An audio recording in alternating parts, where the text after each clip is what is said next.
જૂનાગઢ ખાતે CL college ખાતે ભારતીય ઇતિહાસ સંકલન સમિતિ ગુજરાત તેમજ નરસિંહ મહેતા યુનિવર્સિટીના સંયુક્ત ઉપક્રમે ફોટો પ્રદર્શનનું ઉદ્ઘાટન કરવામાં આવ્યું હતું, જેમાં જૂનાગઢ કોર્પોરેશન કમિશનર અને નરસિંહ મહેતા યુનિવર્સિટીના કુલપતિ ઉપસ્થિત રહ્યા હતા।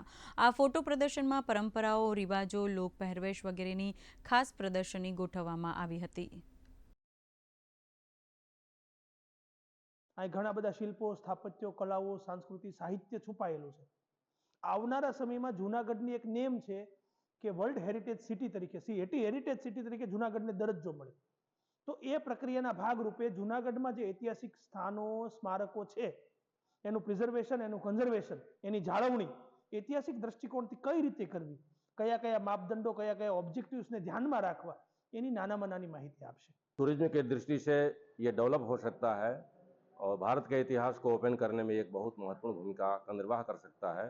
लेकिन आवश्यक है इस पर विश्वविद्यालय सावधानी पूर्वक विद्यार्थियों को प्रमोट करें कि वो जाएं और साइट देख करके उस पर रिसर्च पेपर लिखें और उस पर पीएचडी की उपाधि प्राप्त करें। पोस्टर मेकिंग જેમાં જે વિષય હતો મેઇન જે પ્રાદેશિક અને અમારા ઇતિહાસને ઉજાગર કરતા જે ચિહ્નો છે, જે સ્મારકો છે, વિવિધ બધી પ્રાકૃતિક ને લેવલને તત્વો, તે બધા અમે તેમાં ઉમેરવાના હતા। અને એ બદલ અમને એ શીખવા મળ્યું કે અમારા પ્રદેશમાં જે ઇતિહાસ અને તેને લગતી જે અલગ અલગ નવી નવી બાબતો છે તે અમને ધ્યાનમાં આવી અને અમને એવી જાગૃતતા થઈ કે અમે આગળ જે અમારા અભ્યાસક્રમમાં આ બધી વસ્તુઓને ઉમેરીએ અને તેથી તેના બદલ અમે આગળ અમારા ઇતિહાસને ઉજાગર કરીએ અને અમારા પ્રદેશને પણ નામ રોશન કરીએ।